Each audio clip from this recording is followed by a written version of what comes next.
നിങ്ങൾ സാധനങ്ങൾ വാങ്ങുമ്പോൾ വിലപേശി വാങ്ങാറാണോ അല്ല പറയുന്ന പണം കൊടുത്ത് വാങ്ങാറാണോ? ക്രിപ്റ്റോയിലും നമുക്ക് വിലപേശി വാങ്ങാൻ സാധിക്കും. പക്ഷെ 90% ആളുകളും ഇതറിയാതെ മാർക്കറ്റ് വില കൊടുത്ത് കോയിൻ വാങ്ങി പണം കളയുന്നു. ഹലോ ഫ്രണ്ട്സ്, ബ്ലോക്ക് പൾസിലേക്ക് സ്വാഗതം. ഇന്ന് നമ്മൾ പഠിക്കുന്നത് മാർക്കറ്റ് ഓർഡറും ലിമിറ്റഡ് ഓർഡറും തമ്മിലുള്ള വ്യത്യാസമാണ്. ആദ്യം നമുക്ക് മാർക്കറ്റ് ഓർഡർ നോക്കാം.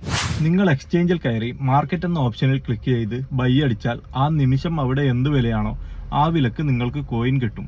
ഇത് പെട്ടെന്ന് നടക്കും, പക്ഷെ ചിലപ്പോൾ നിങ്ങൾ ഉദ്ദേശിച്ചതിലും കൂടുതൽ വില കൊടുക്കേണ്ടി വരും. അത്യാവശ്യക്കാർക്ക് ഉള്ളതാണിത്.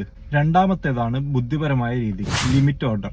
ഇവിടെ നിങ്ങൾക്ക് പറയാം, ഇപ്പോൾ ബിറ്റ്കോയിന് 86,000 രൂപയാണ്, പക്ഷേ എനിക്കത് വേണ്ട, ഇത് 75,000 ആവുമ്പോൾ മതി.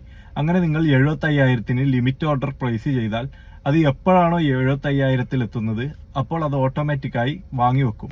ഇതുകൊണ്ടുള്ള ഗുണം, ദിവസവും ചാർട്ട് നോക്കേണ്ട ആവശ്യമില്ല. വില കുറയുമ്പോൾ കോയിൻ വാങ്ങാൻ നമുക്ക് മുൻകൂട്ടി ഓർഡർ ഇട്ട് വെക്കാം. ഏറ്റവും കുറഞ്ഞ വിലക്ക് കോയിൻ വാങ്ങാനും ഇത് സഹായിക്കും.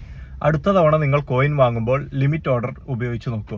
അടുത്ത വീഡിയോയിൽ നമുക്ക് സ്റ്റോപ്പ് ലോസിനെ കുറിച്ച് ചർച്ച ചെയ്യാം. ക്രിപ്റ്റോയെ കുറിച്ച് കൂടുതൽ അറിയാൻ ബ്ലോക്ക് പൾസ് ഇപ്പോൾ തന്നെ ഫോളോ ചെയ്തോളൂ. ഒന്നിച്ച് പഠിക്കാം, ഒന്നിച്ച് വളരാം.